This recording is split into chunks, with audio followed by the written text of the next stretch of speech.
Free services, Lavazzi and Who1.co.uk present the 20 Megabyte Doctor Who podcast.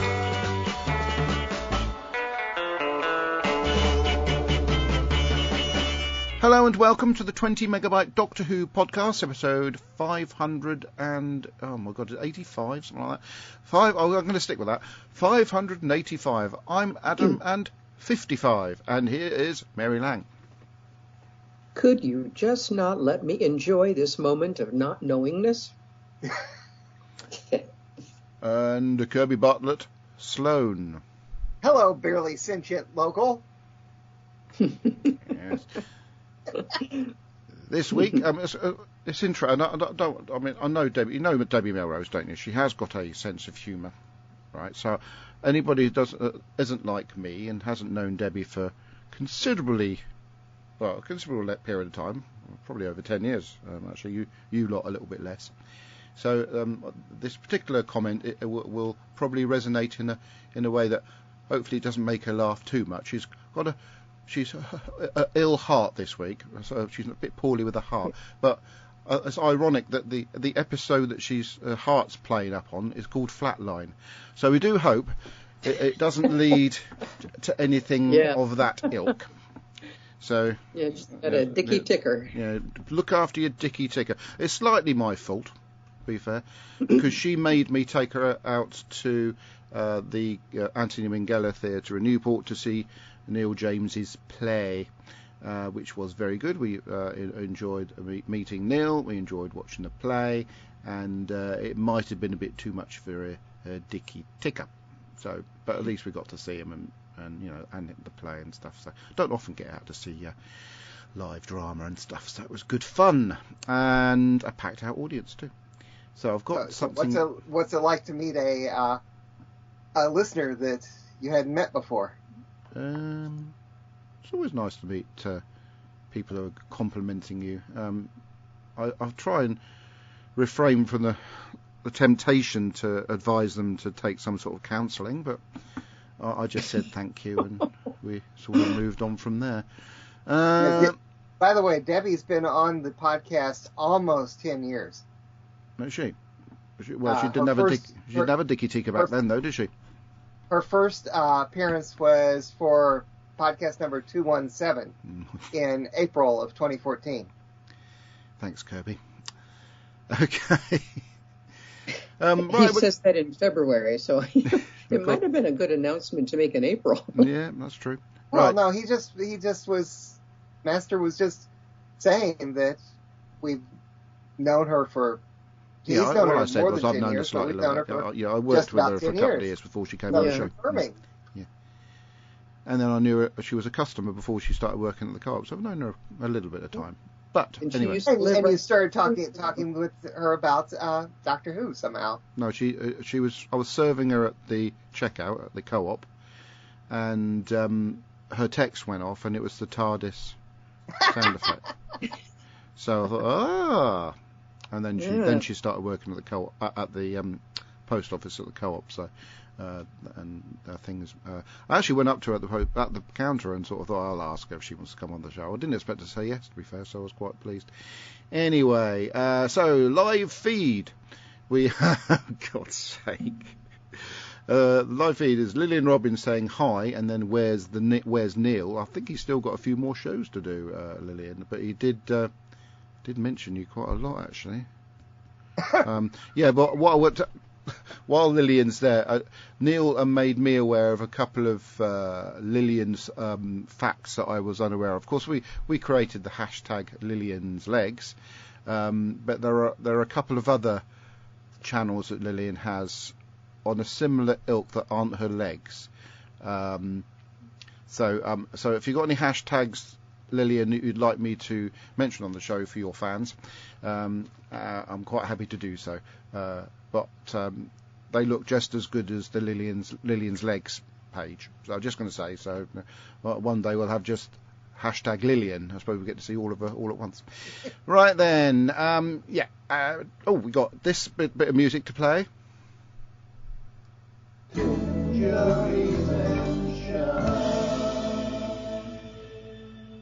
Tim Jury says, I see you've reached my favourite episode of Series 8. Such a wonderful, original idea.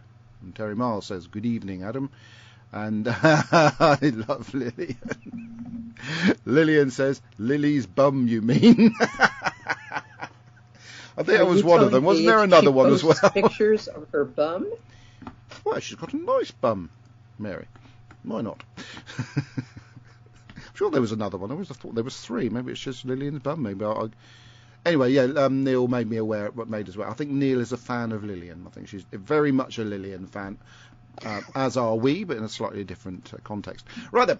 So this week we're going to be looking at an episode called Flatline, and it doesn't feature Kiefer Sutherland or Julia Roberts, so don't get confused. It's Flatline, Doctor Who. So without further ado, we'll move on. And Kirby, what did I say?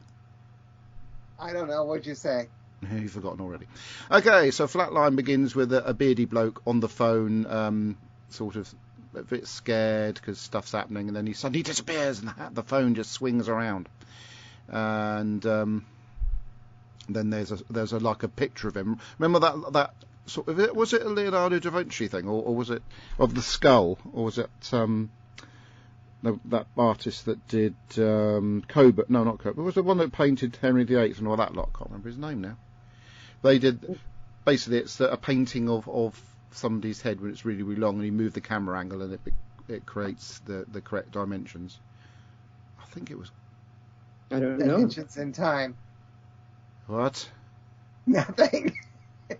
You're talking about an actor? I'm talking about an artist, a Tudor artist, who a very prolific Tudor artist who painted lots of stuff, and he also painted. I could tell you, but I would have to get up and find a book on this sort of art. Yeah, no. I'm not going to. No. It's not a sort of art. Basically, it's paint. I think there's a painting of Henry VIII, and within the painting is this sort of. It's a skull, yeah. It's a skull, and if you move to a certain angle, the skull is distorted in the painting, but when you sort of move to a certain angle, it looks like a proper skull. It's very, very clever for its time. I have an entire book devoted to examples of that sort of thing. Yeah. Like anyway, there's also other ones where, like, the book has a flexible mylar reflective sheet in it that you can also roll that up into a cylinder and put it down on the middle of some of these paintings, and it will show you the picture. Yeah, okay. All kinds of things like that. No, I was just trying to think what the artist's name was, but never mind. It's a very, lifelike artist, as was Van Dyck's another artist from the Stuart period, who painted some very lifelike portraits of King Charles I and King Charles II. Moving on. Right, so where do we get up to? So, yeah, the Doctor... the artist is Hans Holbein or Oh, and nearly, I'd say Coburn. Well, so that's quite close for me. Yeah, Holbein it is. And the painting itself is called The Ambassadors. Holbein, yeah, Hans Holbein. Right, so yeah, the Doctor and Clara having a little bit of a banter session inside the TARDIS, and then Clara notices that the door of the TARDIS has shrunk a bit, because the Doctor's saying that there's a bit of a problem with the dimensions, and he said, right, I'm going to try and get you back to around about the time you left Ish, didn't he? And then they said, well, I can only manage Ish at the moment because there's a few dimensional issues.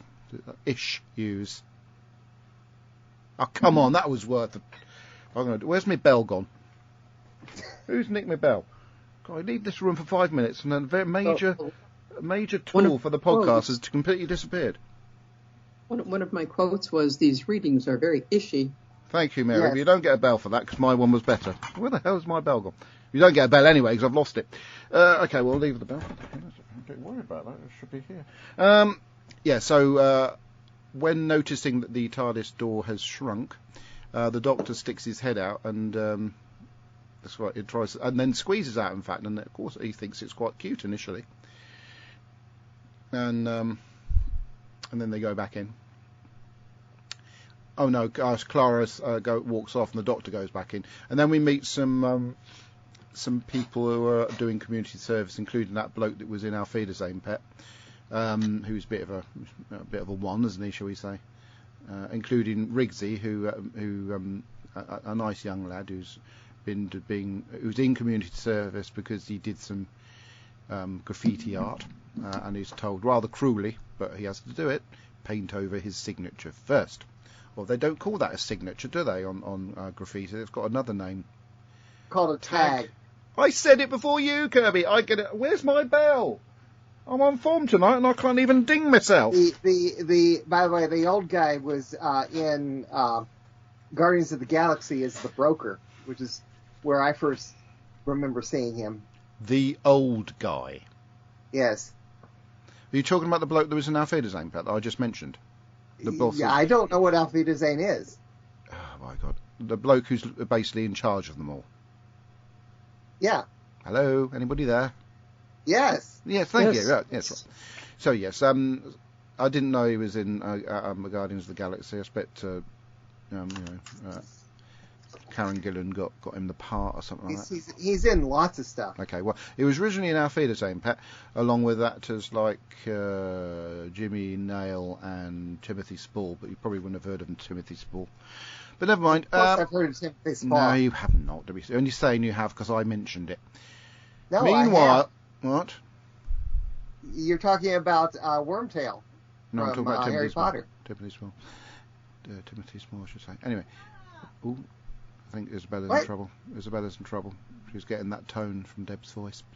Right, so yeah, so at the moment the Doctor's investigating the dimensional issues from inside the TARDIS, while Clara is sort of going about having a little poke around, see if she can find out what's going on. She meets Rigsy and the lads, and befriends Rigsy, who seems like a very nice young man. Immediately goes back to find the Doctor on the TARDIS, and the TARDIS is shrunk to a tiny dinky little thing that I've got on my mantelpiece. It's so cool. In fact, it's even smaller than that.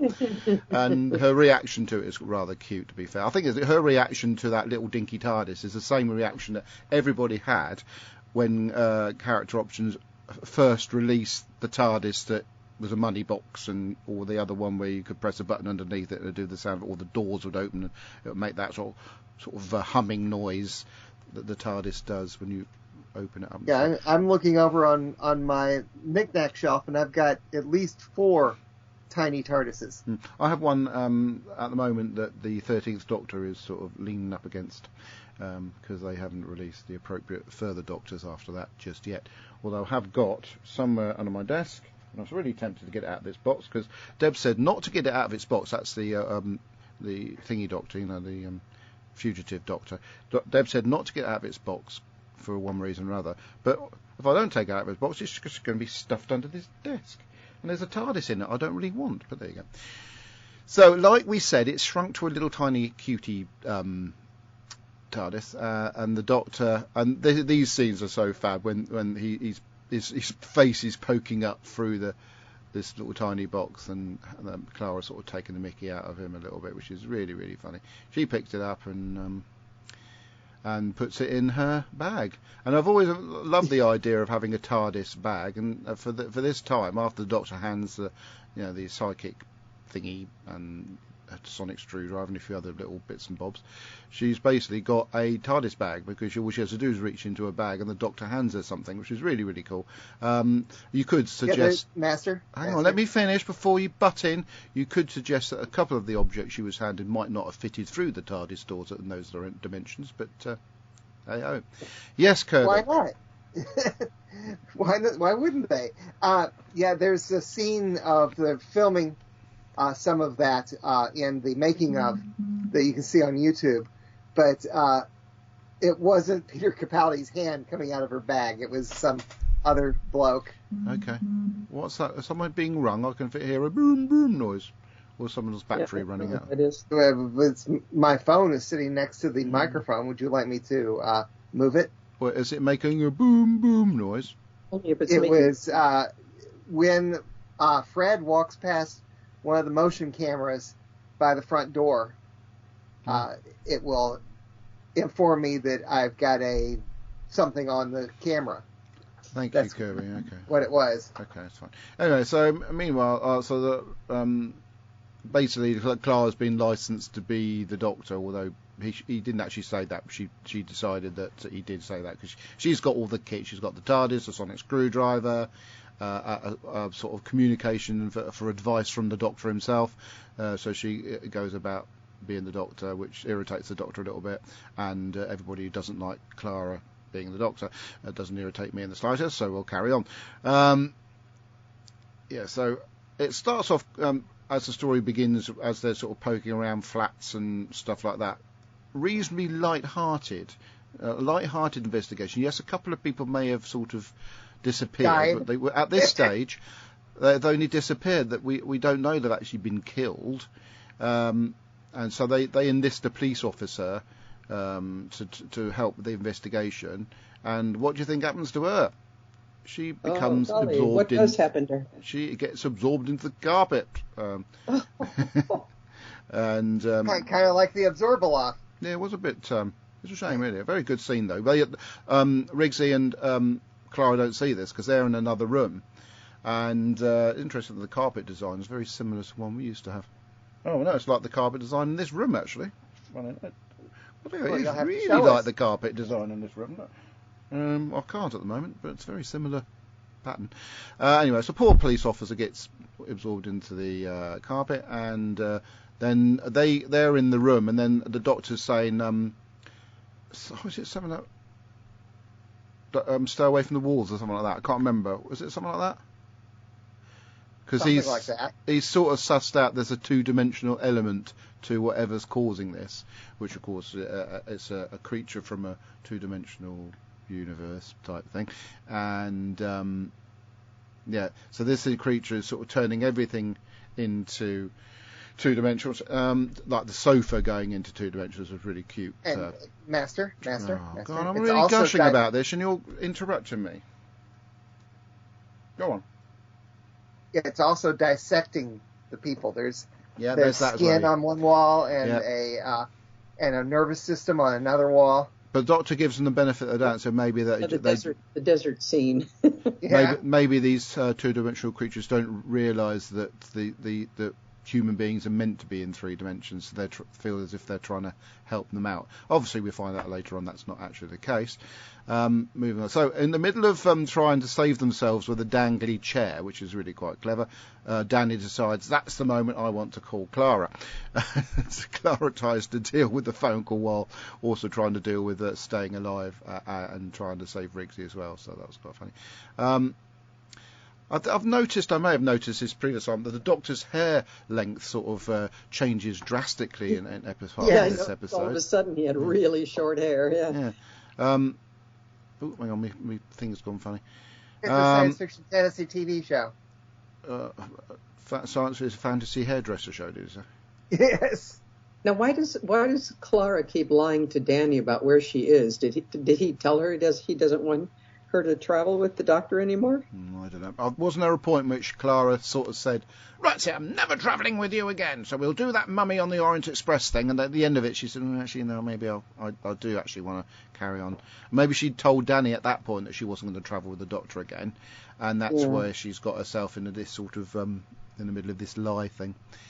Anyway, down in the underpass areas, there's paintings of people on the wall, which are actually people that have been killed, but they're actually being manifested into a motion by the aliens that have sort of taken them, and then from this point onwards, they end up in a lot of trouble because the aliens seem to be gaining power, and we find out they're actually gaining power from the TARDIS, hence the TARDIS is shrunk, and they start rising up from the ground and being quite scary, and they killed one of the the workers, and he kept on appearing. They sort of glitch, don't they, as they're appearing, and still look like they're sort of partly painted and stuff. And so I'm going to sort of move on a bit here because I don't. The effects on this still hold up 10 years later. Oh, yeah, they do, yeah, it's beautiful. Yeah, I watched it on my big telly and it looks snap. And there's a point, so they're under this, in the underground pass thingamajig and trying to deal with these aliens, and Clara does have to take charge. She does have the Doctor in an earpiece for a period of time, until the TARDIS gets sort of knocked out of her hands and falls down a great big thingy, cavern, I suppose you'd call it, and that the creatures get more and more sort of vicious, and they're gaining power, and so I think it gets to the point. I'm sorry I'm moving forward, but basically that's what all this part of the story is, them running from this, this sort it's of just thing. more of the same thing. Yeah, so they're trying to get away from and stay out of the trouble from these aliens. Riggsy's been really heroic. They jump in the train at some point and just get out of it before it sort of becomes a mural on the wall, because Riggsy said he's going to sort of like sacrifice himself, and then the TARDIS eventually becomes a little cube, doesn't it, Kirby? It doesn't have its police box. It looks like that communications cube from it's lost so much power. It's gone to it's sort of Doctor's wife. Yeah. Yes. By the way, that railroad, the abandoned siding area outside where the TARDIS shrunk. Yeah. That was also where the bomb was from the Dr. Dance's Empty Child. Why, thank you. And you have to admit that it's funny watching the Doctor get away from the train, Addams Family style. Yes. And they actually mentioned the Addams Family in dialogue, which I thought was great. Yeah. Anyway, so I can't remember.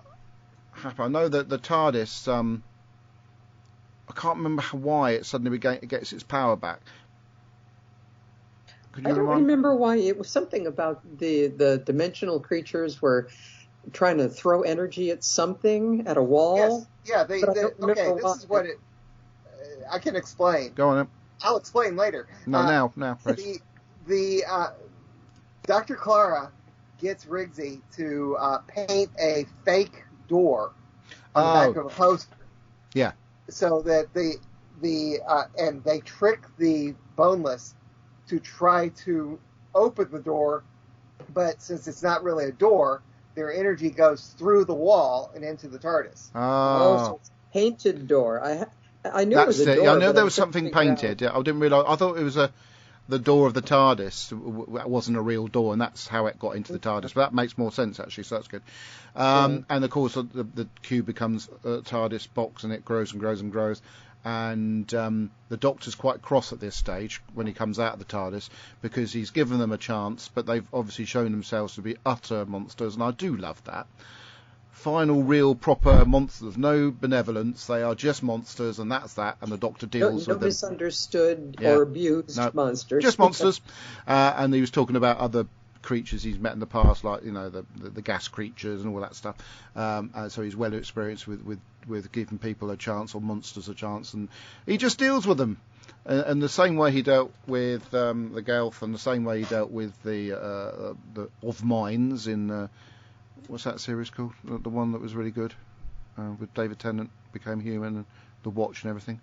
Family of Blood or something like that. And it dealt with them in that way, and it was just great. And that was essentially that. But the interesting thing, of course, we said we saw the Artron energy going into the little cube, turning it back into the TARDIS as we know now, and that's why the Doctor's hair shrunk, because he had a slight regeneration of his hair.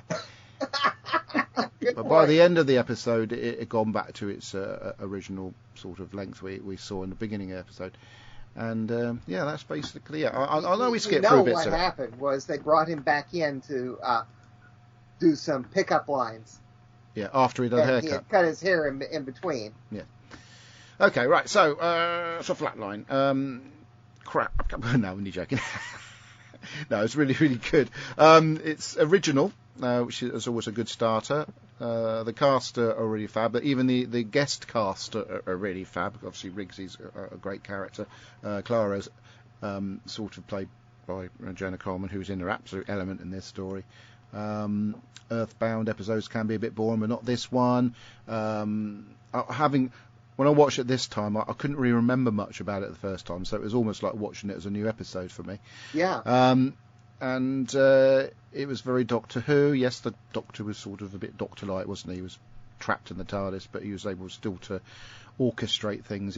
However much Clara was being Clara Doctor, it was still the Doctor orchestrating stuff until the last bit at the end when she sort of used a bit of her own initiative with the help of Rigsy. But in the end, it was just a fabulous standalone episode, and I do like the odd standalone episode that's quite good. So, yeah, again, it's one, talking about the hatred that we have for Moffat and Moffat's era and potentially Capaldi's era, i.e. people like Ben never watching it again and a few others. This episode is an exception to that rule, and there's been a few episodes that I have forgotten that, oh yes, it is actually really, really good. So yeah, I really enjoyed this one. What did you think about it then, Kirby? First of all, one thing, Ben liked it 10 years ago. He was on when we discussed it. He said it was all right, but he actually said he liked it. Yeah.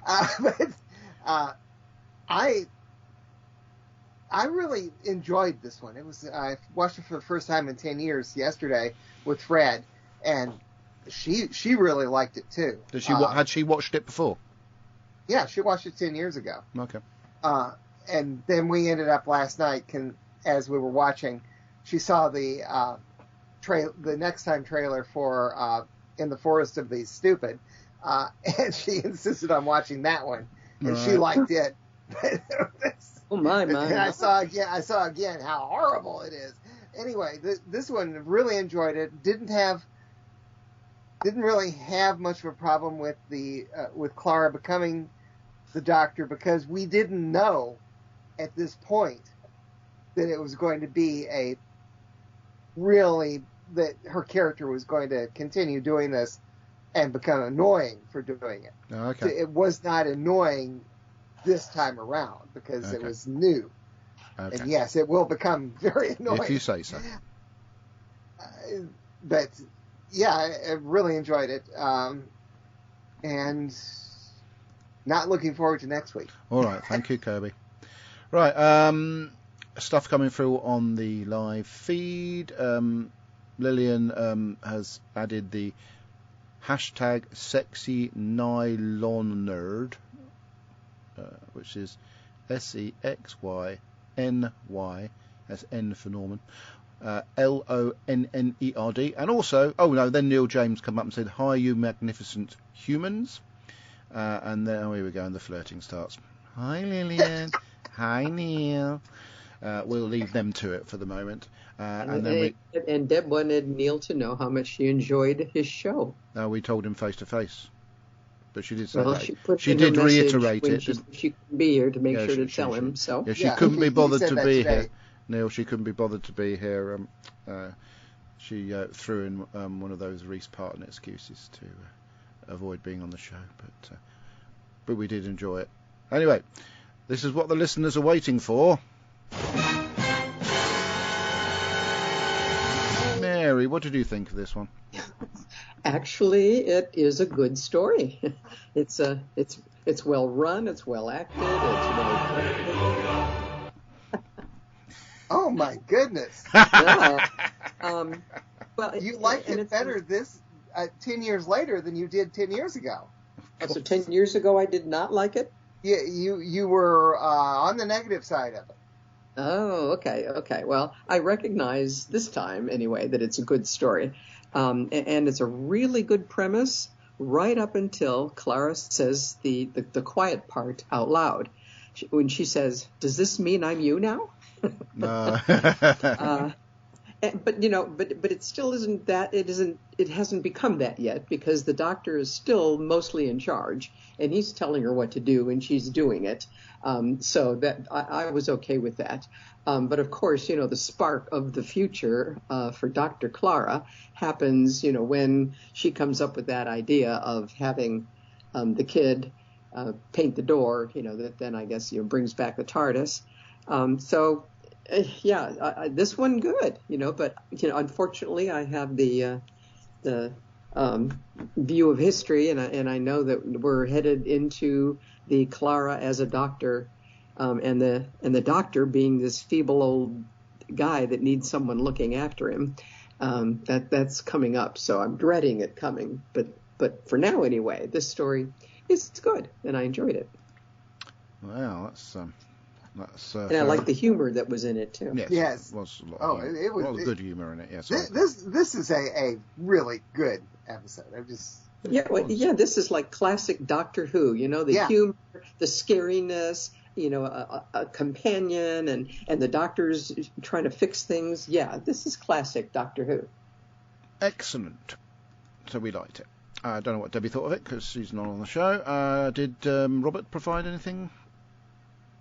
No, okay. Not really. But let me look at what he's mostly talking about, his moving and stuff. Today I am mostly talking about moving and stuff and how hot it is here in Australia. Yes, it was hot.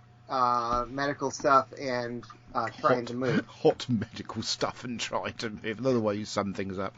Okay, right then. So, Kirby, you've had plenty of time to prep for this particular part of the show, so I hope you're ready. I'm going to refresh because sometimes people put stuff in there. I bet they do, but we're trying to get some feedback out of your request.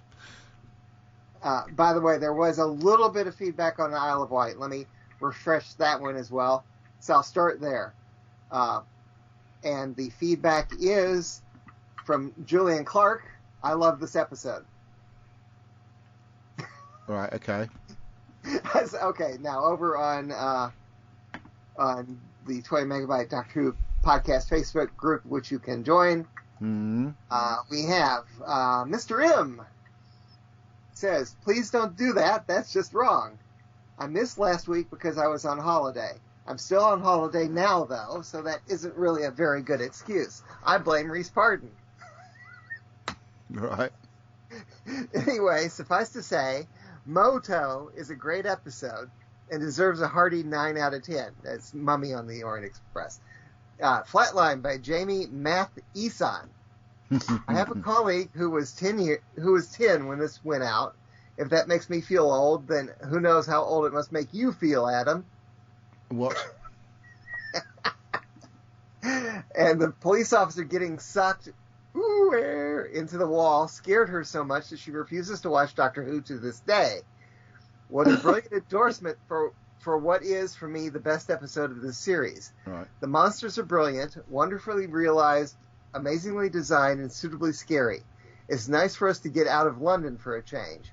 The supporting characters are well realized and memorable, and the narratively flows nicely with clever logical progression, leading to some fun set pieces. Right. And are you ready? Jenna Coleman is hot. She is indeed.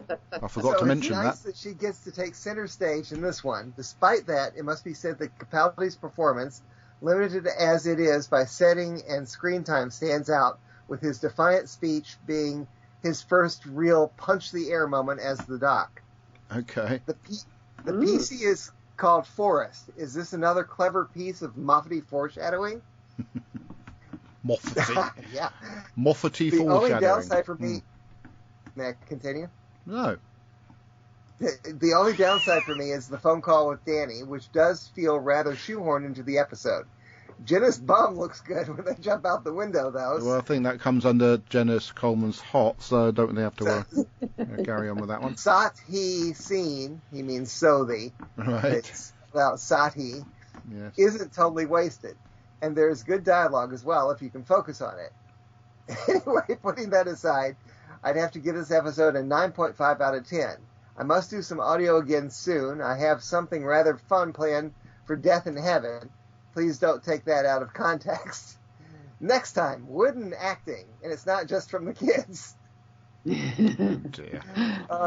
Someone, better warn Lillian, someone named Neil James, says, Flatline, missing people, tiny TARDIS, what's the link? The small TARDIS stuff is fantastic fun, and the episode gets off to a great start. Clara posing as the Doc is funny, and the creepy moments really work well. But after a while, I got a bit frustrated that Capaldi is stuck in the TARDIS, and the guest cast don't seem to shine in this story. So I tend to tune out around the halfway point. I do like the Missy teaser at the end, though. 3 stars out of 5. That's it. Oh, is it? Okay, well, thank you very much. By the way, I'm reminded of something I forgot to bring up. Right. That in the scene where the supervisor guy pulls the TARDIS out of Clara's bag, and he drops it. They had a prop TARDIS that was meant to be dropped already, but they accidentally dropped a much more expensive one, which caused a delay in filming because it broke. Oh dear. Oh. Oops. Yeah. Is that it? Oopsie. Is that it? Yeah, that's everything I've got, except for you don't want me to read. Well, good evening, 20 minutes on Sunday here. It's just come to 6 o'clock on Sunday night. I'm going to go forward the bath, and well, it's Monday, but hey. Anyway, earlier in the week, I watched Flatline. I didn't watch it yesterday because I was doing Parker and then a rugby tournament to go and play. God, I was walking like a sideman this morning after all that I'd done. But yeah, I did it with my ironing on. I think it was Tuesday or Wednesday night. I can't remember which one, but yeah. Not one of the best, I don't think. Oh dear. What? That storyline just didn't really seem to go anywhere. Obviously, somebody's attacking the TARDIS. The TARDIS shrinking was quite good, and actually as well, Clara becoming the Doctor of the day was also quite good. But it's just you got these aliens, the boneless, and it's trying to work out what it is they're actually wanting to do. Did seem to be you never really found it, did you? You know, what are they doing? They're from a 2-dimensional world going to a 3-dimensional world, and they're killing people off. But why? What is it trying to achieve? Why that not? never seems to take place. That never seems to get to be explained. I think it's clever the way they got rid of them by doing the virtual door that Rigsy paints on there, and they go in there and then they power the TARDIS again somehow. But the Doctor is trying to understand what the boneless are trying to do. You know, you say, are they just here to talk? What are they here for? That's what never ever comes out. So I don't understand. It doesn't give any sort of sense or flow to the story, and that's what's missing here. And so, sorry, I just really, really didn't enjoy it. It's good at the end when he saw Missy turning up and saying, you know, you've got that ongoing storyline with Missy. Of course, we don't know who Missy is, but it's getting more and more suspicious, obviously. And so that was good, but the rest of it, nah, don't think I'll bother with one again. Anyway, until next time, be seeing you. Right, Kirby, explain to him, please. Explain to him what? I think he needs an explanation, because he looked like he got confused somewhere along the line.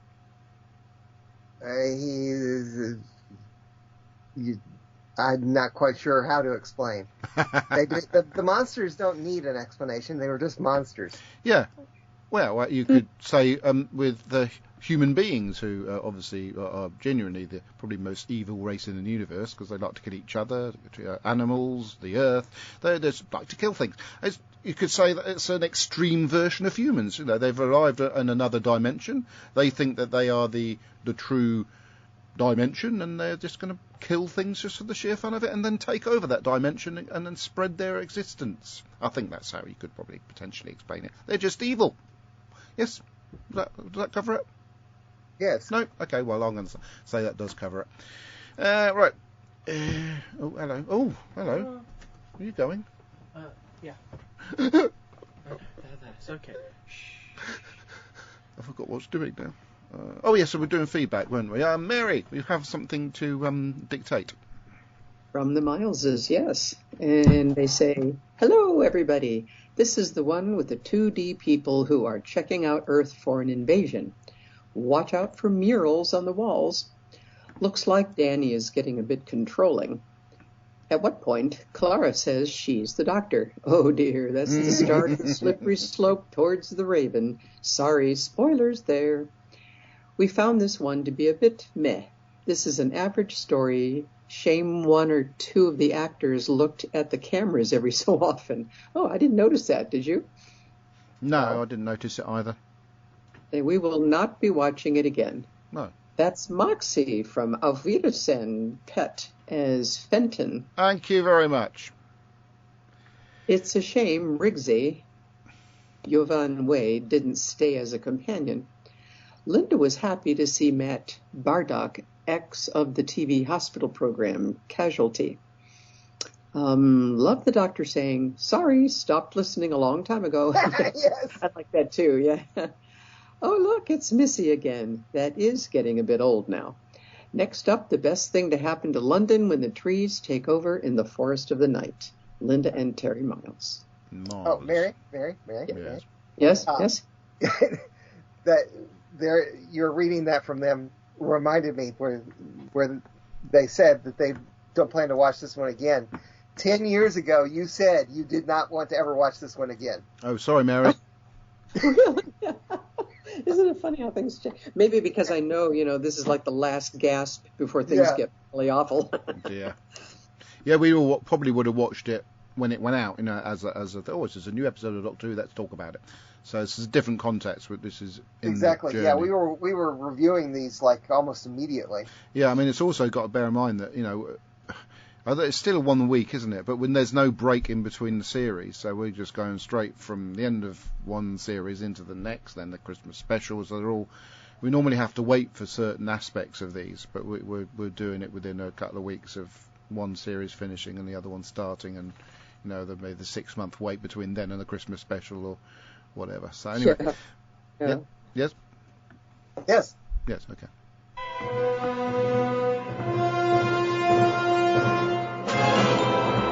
Hello, 20 Megabyte Podcast. This is Ian Kirk. Hello, Ian. Flatline by Jamie Matheson. Two-dimensional creatures are stealing dimensional energy from the TARDIS, and it shrinks. The Doctor is trapped inside, and Clara takes over his role as investigator. The Doctor has seen the Addams Family. Several Doctors have met Addams Family. We're in Bristol. The world's most famous graffiti artist is Banksy from Bristol. The TARDIS in siege mode looks like a model Pandorica for budgetary reasons. Very, very true. Many Doctor Who stories take place underground. Another Mathiasson story, another train. Rigsy tries to use it to batter the creatures, even though he is from the wrong side of the tracks. When Clara tricks the creatures into pouring energy back into the TARDIS, the Doctor is freed. With a speech and a wave of the screwdriver, the creatures are banished. Several people got flattened. Usually, it is the Doctor who finds the death of a few people acceptable to save the world. This time it is Fenton, the boss of the community service crew, who does not care that some people have to go to the wall, and the Doctor does not like it. How will Fenton explain the loss of half his community service crew? Bye for now. Very true. I mean, it's interesting, this setup with the community service crew. There is a TV show on the BBC about a community service crew, which I can't remember what it's called. Is it The Outsiders or something like that? And they get embroiled in all sorts of goings on. And one of the stars of that series is a certain iconic American actor whose name escapes me. Bells. He's that iconic. Actor that's in that. Is that The Outsiders? He's also a Hollywood actor. Can't remember his name now. He's in Dune 2 because I've seen a trailer. There's loads of actors in Dune 2. Oh, for God's sake, I really do need to remember his name. Oh, and you should know that one because you're clever. The whole family is having a senior moment, huh? Me? Honestly, Mary, there's...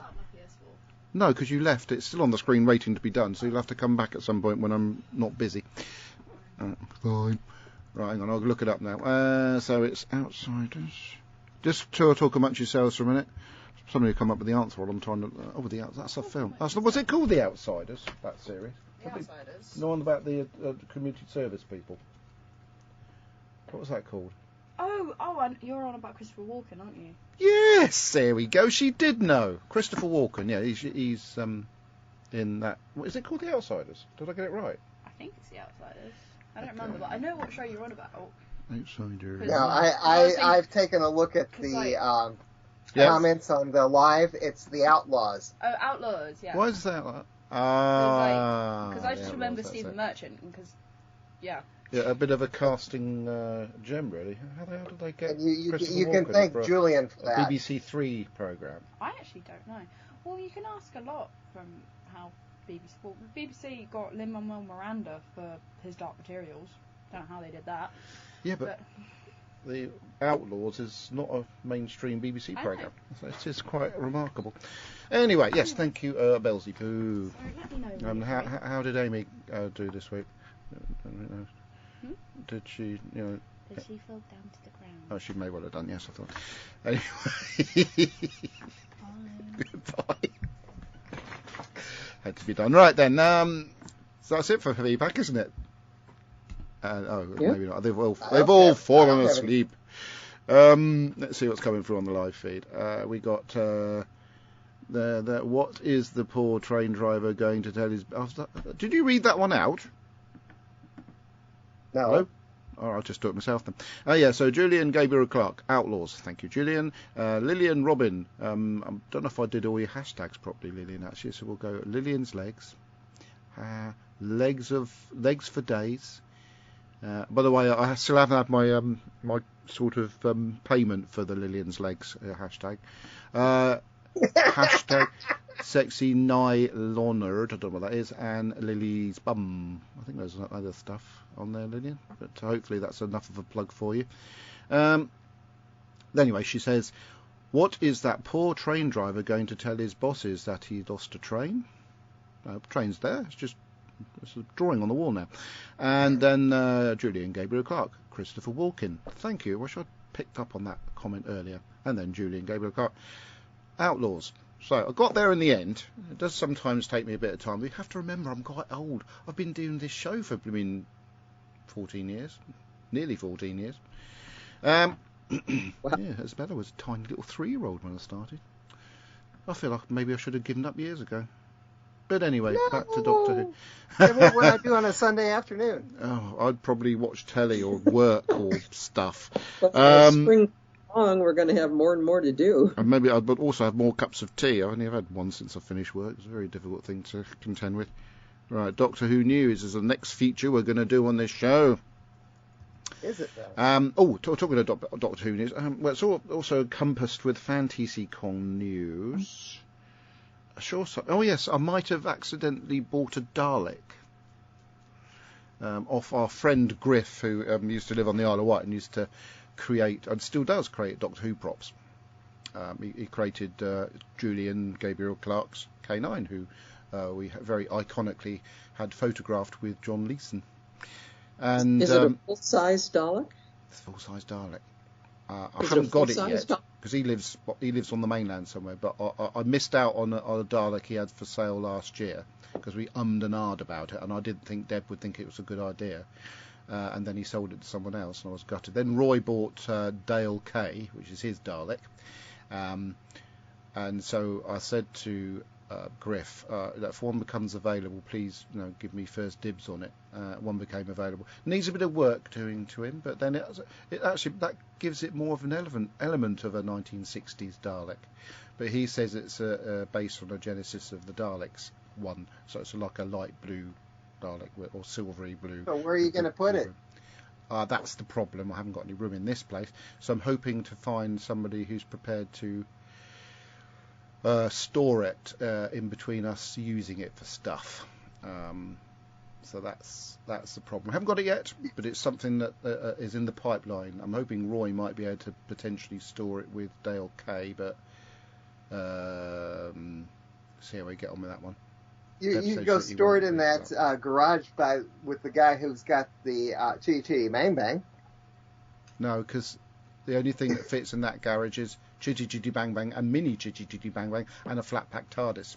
So, but anyway, the plus side of it, I seem to have a Dalek. But again, these are a bit. Well, it's very exciting. You've always wanted a Dalek. Not really. I just feel that I need to make some sort of contribution. I want a Dalek. Well, Fred wants a Dalek. I've got a small one.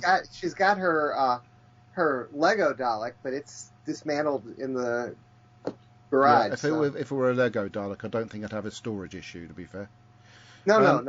Don't you remember the Lego Dalek? It's a full-size Dalek, but it looks like it's made out of Legos. No, I've seen a sort of full-size TARDIS made out of Lego. That must have been blimmin' heavy. Anyway, so that's FantasyCon news, apart from the other bits and bobs that may have been mentioned in the past.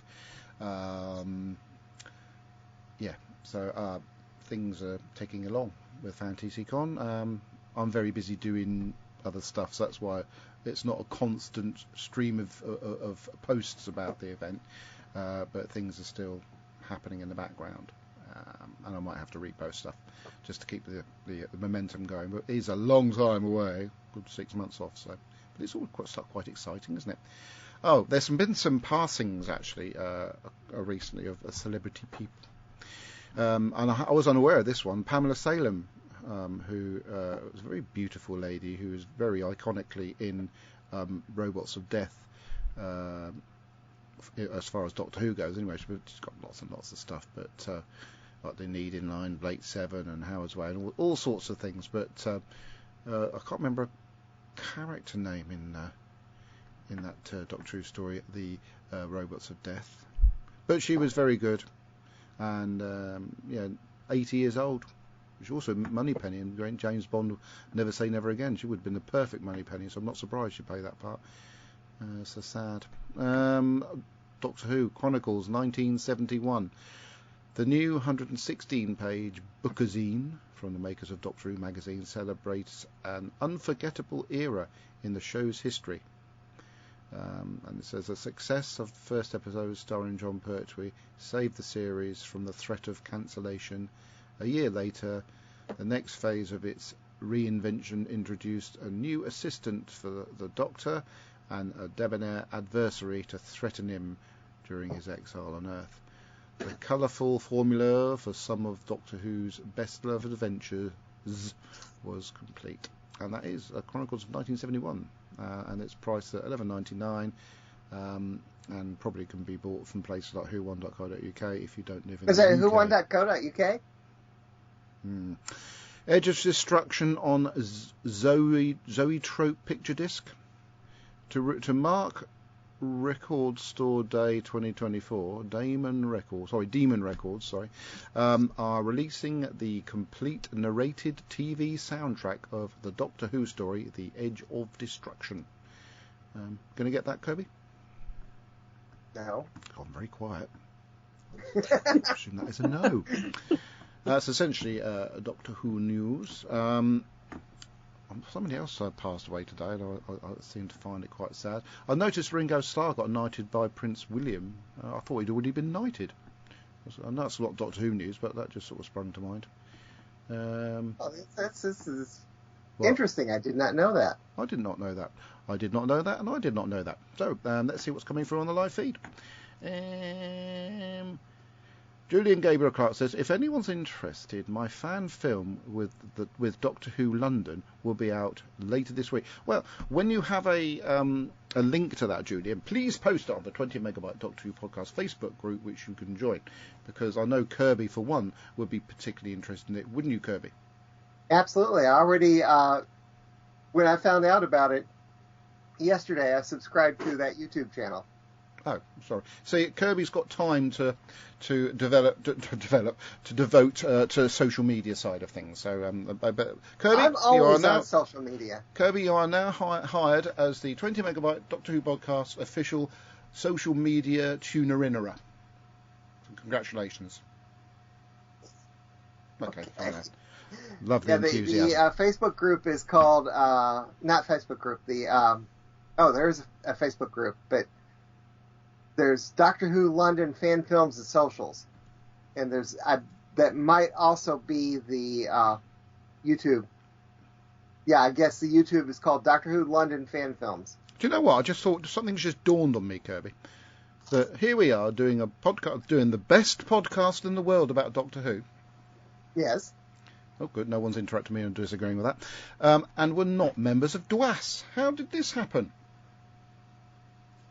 I remember DWAS back when I first heard about Doctor Who. So are you a member of DWAS now? No. Are you a member of DWAS? No. Pardon?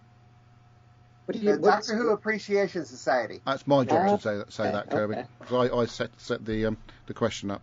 Yeah, I should really join them, to be fair. So might Might have to do that at some point. Anyway, so moving on, the next piece of the show. Actually, I'm going to have a sneaky peek. It's not for sponsorship reasons, but I'm going to have a quick sneaky peek at whowon.co.uk because, as I say, whowon.co.uk. They're not so much. We're not so much being sponsored by them, but they're our friends, and they've invested money in the show over the years. So I'm just going to see what they've got going on at their amazing website. Church on Ruby Road DVD. I can't believe the DVDs are still being manufactured and stuff. That's amazing. Well, yeah. DVDs have been around for years. Although, as I understand it, they're not doing them in Australia anymore. Oh, well, which is upsetting some people. Oh, dear.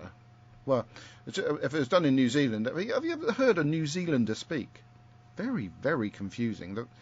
No, you've got A, E, I, O, and U, the 5 vowels. New Zealanders seem to switch them around into different pronunciations. And if you watch Lego Masters New Zealand, as I do, there was a spoiler there for what I've been watching this week, you get distracted by this weird way of pronouncing stuff. Even worse than the Americans. Isn't that right, Kirby? I don't know. Okay, Church on Ruby Road DVD is available at whowon.co.uk along with Daleks in Colour, which is a DVD, I presume, of... Hang on, let's have a quick look at this. On an alien world, the Doctor encounters Daleks... Oh, this is the Daleks, as in the story of the Daleks in Colour, which I've actually saved onto the Sky Q box from its broadcast on BBC4 a few weeks ago. Escape the Daleks! A thrilling adventure for the Third Doctor, as played on TV by John Pertwee and his companion Joe Grant. It's a CD. 4 coaster set of Doctor Who stuff, like a Cyberman from 1968 and TARDIS and Dalek and some other graphics. Dalek Invasion minifigures. That's like 4 Daleks. Star Beast, the novel, we spoke about that last time. I'm just going to see if I'm right about that magazine I just mentioned, Doctor Who magazine. That's it. Don't think I can see it. Maybe I should search. I've been advising people to buy Doctor Who magazine from this website for several years without actually searching to see if they actually sell it. Oh darn! I typed it in wrong. It doesn't look like they do. Oh well, at least it makes people look at the website, doesn't it? And would of course, that be whowon.co.uk? as previously announced, Sylvester McCoy is featuring at FantasyCon this year. So I would think, wouldn't it be nice to get a few people to buy the question mark pullover from Lavazi? And I reckon you'd be highly impressed if a lot of Doctor Who fans came dressed as the 7th Doctor too. It's one of the easiest Doctor Who cosplays, especially if you buy the various items you can get from lavazi.co.uk. Right, we're moving on to what we watched this week. Is that all right with you, Mary? It's all right with me. Good, well, I'm going to do it anyway. So, I'll see if I can my account. No, to remind me what films I've seen this week, because actually we've suddenly gone back into being prolific cinema goers this week. Over the last couple of weeks, I should say. I can't find it. I've got to log in first. I'm sorry. But televisually, Traitors Australia, or as anybody who watches the series knows, and I've mentioned this previously on the show, The Traders Australia. We just started watching that after having finishing watching the UK one. The American one is going to be available on the iPlayer quite soon. The usual stuff I watch on Discovery Plus and football and what's about the program where the planes crash? Air crash investigation. Series 22 is currently on one of I think it's on National Geographical Channel or something like that. But last night we went to see, it's Olivia Colman's film, and because I didn't buy it online, it hasn't saved the fact that I went to see it. I'm going to Google it because I'm terrible at remembering the titles of stuff. Yeah, I do just talk amongst yourselves a second. I've got to find out before Julian gets the title. Oh God, I did that wrong. I put google.co.uk, not .co.uk. and it's Olivia Colman. Olivia. She's in everything. I say, yeah, I was Olivia gonna say, Colman. that doesn't leave much eliminated. Do you know what film it is then, Mary? I love that Letters. in the Five-ish Doctors reboot, she says that. It's one of her Yeah. lines. I'm in everything. Oh, I've got it right. So Everything, yes. yes, I've got I've got it now. So on is it Thursday or Friday? Anyway, went to the cinema. Me and Deb went to the cinema to watch Wicked Little Letters, which is Olivia Colman's elitist Of course, that's movie. coming true of David Tennant too. He seems to be in everything now. Yeah, he presented Yes. the BAFTAs. Yes. Yeah. The BAFTA awards. If you get a chance to watch them, I don't know if you do or not. Were it's a great show. Obviously, the awards are great anyway, and all the stars that won them were actually there, which is incredible. But the highlight was the Best Picture award, which was presented by Michael J. Fox, who was absolutely amazing. He got wheeled slightly onto the stage, and then he walked a short distance to the microphone to do the presentation. And he's just an icon, isn't he? He's an American actor, so what's he doing the BAFTAs for? Well, the BAFTAs, there's only one category, which is Best British Film, which is a British only. Everything else is won by international films and stuff. So, I see Barbie. in Wicked Barbie Little missed out Letters, again. Timothy Spall is in that. In what? Wicked. Oh, you know about Timothy Spall now, but not Alfie I the Same knew Pet, about it which is before. first series or first thing he ever did. That's interesting, isn't it? Anyway, so yeah, Wicked Little Letters. If you So get, what was the Best Picture? What film won? oh god, now I've got to Google the BAFTA. Oh, go on then. BAFTA film 2024. That's 3. I can't even winners. No, I've got to try and type this in before Julian Oppenheimer. comes up with the answers. Oh, hang on. Winners, right then. Oppenheimer. Will you be quiet? She asked me. Right then. The BAFTA. I shouldn't be spoilerific at this stage because the BAFTAs were last Sunday. Okay, a week ago. I'll do it in the order it says on the screen. Yes, yeah. So Best Actor Cillian Murphy for Oppenheimer. Best Actress Emma Stone for Poor Things. Zone of Interest, Best British Film. Poor Things, Best Visual Effects. Any particular category you wanted me to read out? Mary, I just apart went from with the Best Picture, I've done that one. so you said it was Oppenheimer. Yep. No, I said it was Oppenheimer. Best Film, Oppenheimer. Best film. hmm Rising Star, Mia McKenna Bruce. Best Supporting Actor, Robert Downey Jr. Don't know if you've heard of him. Oh, good. I see Boy and the Heron won Best Animated Film. I need to see that. Yeah, that did indeed win Best Animated Film. I'm trying to see one of the other ones that people actually are interested Zone in. of Interest, yeah. Best Original Screen... Can I say that in English this time? Best Original Screenplay was Anatomy of a Fall. Best Documentary, 20 Days in Maripul. What else we got here? Best Supporting Actress, Divine Joy Randolph for Holdovers. Now, that's a great film. If I get to, and she's absolutely fantastic in it, so she well deserved that. Again, say the film again. Have you seen it? Have you seen Holdovers, Mary? No. That's what I wanted to know. The name of the film that she won it for was, you said it was Holdovers? Yeah, The Holdovers, yeah. Okay. Right, really good film. About it, really. Any other particular thingies you want me to read out from that list of winners? There's quite a lot down here. No, I'll take that as a no then. Right, so that moving on to what I watched this week, back to the TV programmes that I've outlined and the sports and stuff. Matt and Deck's Saturday Night Takeaway started up again this week, and there's loads of stuff we've still got on the Skybox we haven't watched yet. But the Iron Claw we watched on Wednesday the 14th of the 2nd. Did I talk about that last time? Not that No, I don't remember. Okay, well, the Iron Claw is about a family of wrestlers, starring Zac Efron, who he's apparently got some sort of block on getting awards because he appeared in a movie called High School Musical back in the day. But he's actually a very, very talented chap, and he's in that. He's the star of this movie. It's got a good cast anyway. It's a really good film. It's based on a true story, although it's been sort of changed quite a lot to turn it into a more, dynamic. A lot of tragedy in it, but a really, really good film. And the other night we watched a film called Bob Marley One Love, which is one of the most heartwarming, what do you call it? What word for it?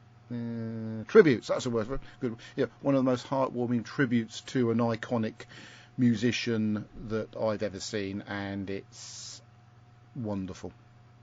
And Bob Marley's one of it. It was nice for me because, I mean, Bob Marley was about when I was, as far as he was rising into, the stratosphere when I was about 11 or 12 years old, and one of the first records I bought, Master Blaster, which was a double A side. I can't remember what the other side was. So he holds a particular place in my heart, and it's still such a shame he died so blooming well young. Spoilers, he does die. Anybody who hasn't seen, I'm sorry, but really? Are you kidding? He's not just living in a retirement community in Florida. I wish he was, but no. Bob Marley One Love is an absolutely cracking film with amazing performances in it. All round, and I suppose the fact that it's partly produced by Ziggy Marley and Rita Marley, they obviously made sure that it was factual and also a great tribute to a great man. So those are what I watched this week. What about you then, Cubby? Did I mention last time that I was trying to watch the most recent Spider-Man movies? Yeah, I think you said you're going to, and I was talking about the animated one that I still haven't watched yet. The second one. I've seen the first I one. watched the first of the two animated ones several years ago. I need to watch the second one. I understand it's fantastic. So well, the first one's fantastic. So if the second one's fantastic, that must be an amazing achievement. Carry on. I watched Spider-Man. Which one is this one? Homecoming. Oh yeah, you said that last time. Yeah, I remember that. Yeah, which I liked. I started to watch Spider-Man Far From Home, and I found it tedious and uninteresting, so I stopped about 45 minutes in. You naughty man.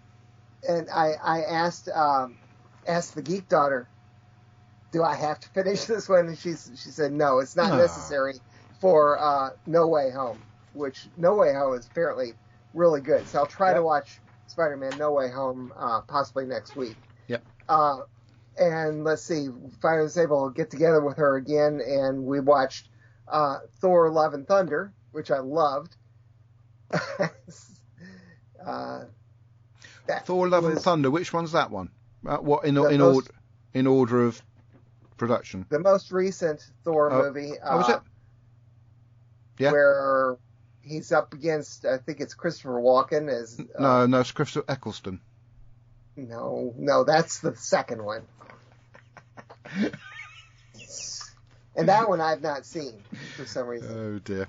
Have you not? Why not? Because I heard that it was not very good. Don't pay attention to what other people Thor: think. Love and Thunder is 2 years ago, and it's Christian Bale is the bad guy in it. So not Christopher Walken or Christopher Eccleston. No. Okay. No. Russell Crowe's in it. Natalie Portman. Mm. Yeah. Anything else? It's pretty much. Oh, Russell Crowe was in it. Yeah. He played Zeus. Yeah. Oh, Christ! Someone's got annoyed about that and slammed the door. So that's pretty much. I mostly watch YouTube. I'm sorry. Well, Julian says it's good if you like Loki. I like Loki. I like the TV series Loki. Loki is a character in the Marvel Cinematic Universe. Yeah. Really? Brother of Thor. You don't know who Loki is? Oh my God, Kirby. Yes, I know. Oh my God. The series. Good grief. Okay. I loved it. Yeah, but about Loki, as in Loki, the character within all the stuff that Loki's been. Pardon? I don't know why you're trying to push my buttons about some of these things. No, I'm not pushing your buttons. I'm just Julian says it's good if you like Loki. So I'm just relaying that to you. I do like Loki. Oh, for God's sake. Okay. Anything else? No. Okay. Right. Prepare your... down? Pardon? If you think of anything else, Kirby. I thought you'd be watching loads of stuff. No? Who, me? Yeah, you. Yeah, loads of YouTube. Oh, well, does that count? No. Oh. That's a shame. Well, it's like when oh yeah, I did watch the second Black Panther film. And what did you think of that one? Oh, it was great. Loved it. Yeah.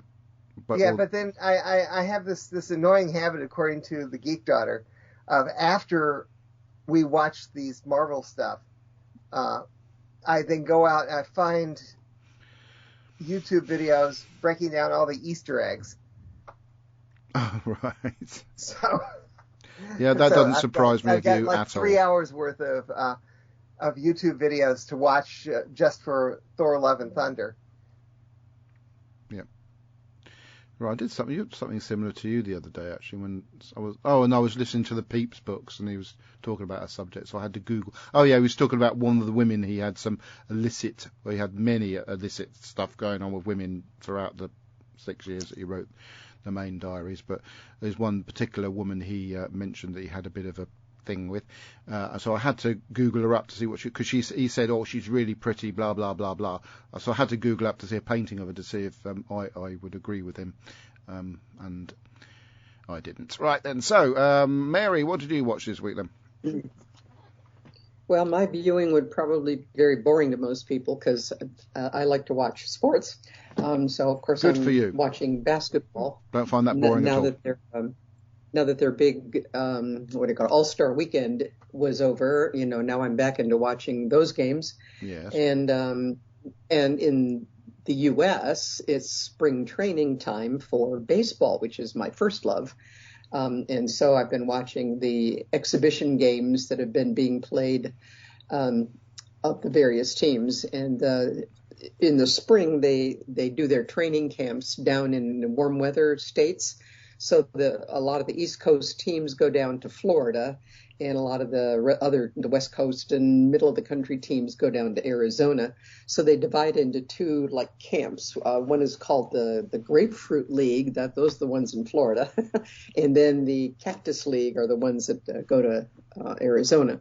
So I always wondered why they call that the Cactus League. I'd never thought of that. You've now been educated. Thank you, Mary. Their training facilities are down in Arizona.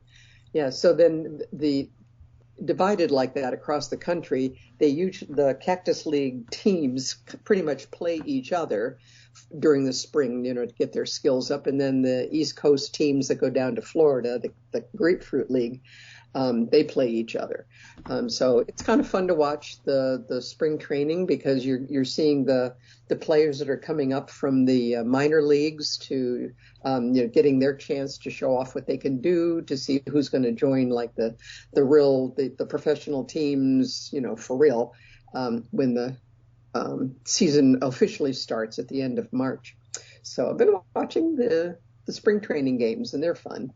In terms of TV that isn't basketball or baseball, I've been watching the series called The Chosen, because this is kind of a religious time of year. It's Lent for Christians. Mm-hmm. So I'm watching The Chosen, and although I can nitpick some of the things that they do and some of the people that they portray, because I do read the Bible, the overall theme is just a really good one. How Jesus came to make everybody pretty much, lay down your arguments and get your noses out of all these, books of particulars as to how to worship and how to do, this thing or that thing, is just love one another. So yeah. I can't argue with the theme. Yeah. But I just finished season 1 and there's 3 seasons on Netflix of The Chosen. Yeah. And I guess the 4th season is out in theaters now. So that's what I watched there. Now, in terms of Big Finish, I'm revisiting a series called Dark Eyes that features the 8th Doctor. And when it came out, and it came out like in 2012, it got all kinds of accolades, and I remember really loving it. So listening to it again, and I still love it. It's really well written, very well done. Paul McGann does what Paul McGann does best. He rails at the skies. Yeah. And the first box set of 4 stories, or 3 stories, eventually grew into 4 box sets, all called Dark Eyes, as his adventures continue. And I remember enjoying all of them. So I'm looking forward to hearing it all again. So that's what I've been up to. Thank you, Mary. Excellent work. Yeah, I'm just trying to look through the. I mean, you know, the award ceremonies. They do like a tribute reel of the people that have died within the time that the current ceremony goes out and the previous one. Always a very moving affair. But there's a couple of people on there I didn't even know were dead, but I can't remember who they were now. But it's always a bit of a shock. And sometimes they miss people in those tributes but as well. the actor who played opposite Sylvester Stallone in the Rocky films passed away recently as well, didn't he? I saw that. He'd been in was it in the Marvel universe? Played a character where he sort of. I can't find anybody that apart from as far as Saints fans go, Chris Nichol, one of our old players and managers, passed away yesterday, I believe.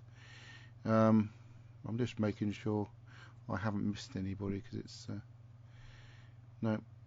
It's too far back now. But anyway. So next time... Hang on, let's see what I'm doing next week before I see what's commit going myself. on with I nearly where's didn't my do it this calendar? week because I'm so busy, Kirby. I should have actually been working the night we went to see Neil James. So I thought, well, maybe to make up for it, we don't do the show this week. But fortunately, you should be very grateful to Debbie for allowing me to do this with just a little bit of a grumble. But you had to see Neil for Lillian's sake. Well, I did take a. Well, I've got a picture. I hope Lillian saw the picture of myself, Mrs. Melrose, and Neil. I didn't get a chance to get a picture of Neil in his makeup and costume, and he got out of that costume very quick at the end of it. To be fair, what else we've got coming up? So we'll see. It looks like it's okay for next week or next time, I say, and we'll be reviewing a story called In the Forest of the Night. Now, please, listeners, must we? Don't take any notice of the co-presenters on this show who try and put our listeners off potentially watching the next story by saying, "Oh, this one's really rubbish. I'm really not looking forward to watching this one." Shut up, otherwise they won't watch it. We haven't got a show to do. So I'm not being contaminated by your opinions. I enjoyed Flatline, and I didn't expect to like it because I'd forgotten about it. I thought, well, if it was that good, I'd remember it. And in fact, I'm glad I didn't remember it because I watched it as a new episode and thoroughly enjoyed it. Now, I can't really remember much about In the Forest of the Night apart from there are lots of kids in it. So we look forward to, well, I personally look forward to watching another episode that feels like a new one, and hopefully maybe others of you who haven't seen In the Forest of the Night will take the sense to take absolutely no notice of Kirby.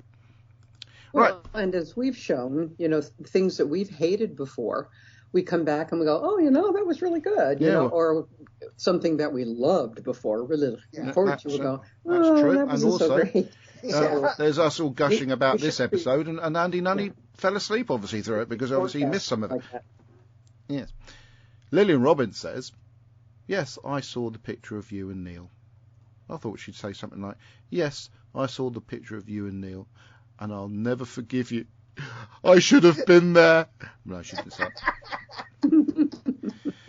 So, anyway, thank you for listening, watching, taking part in the show. Please provide us with feedback, otherwise I'll set the dog on you. Hey, Kurt, how did he move the bed to there? Odie's down there, he's asleep. But I'll wake him up and I'll set him onto you if you don't provide it. It's the only thing we can do after 14 years is threaten people to get them to provide feedback for the show. It's a sad state of affairs, isn't it? We're getting a decent amount of feedback. Have you ever listened to a show called Bigger on the Inside? Half their show was just about feedback, and some of it was sent in by me. Anyway, Julian Clark says... I really don't listen to many other Doctor Who podcasts anymore. I don't now, but back in the day I did. I don't either. Back in the day I did. Anyway, Julian Clark says, it's no better than Fear Her. Huh? But the performance is elevated, so it's fun to watch. Thank you, Julian. Sorry about my inability to read normal English, which seems a sort of problem. Anyway, you were saying, Kirby. No, I think that they're referring to In the Forest of the Night. Yes, of course. Okay. But do you notice then I got through my goodbye line and didn't actually get to the initiation of the goodbye for some reason or another. I can't remember how that worked, but we're going to do it again. Thank you for listening, watching, Can I start again? Thank you for listening, watching, taking part in the show. Goodbye. Goodbye, Fancy Pants. Bye-bye.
The 20 Megabyte Doctor Who podcast is an APV Services production, sponsored by whowon.co.uk and lavazi.co.uk.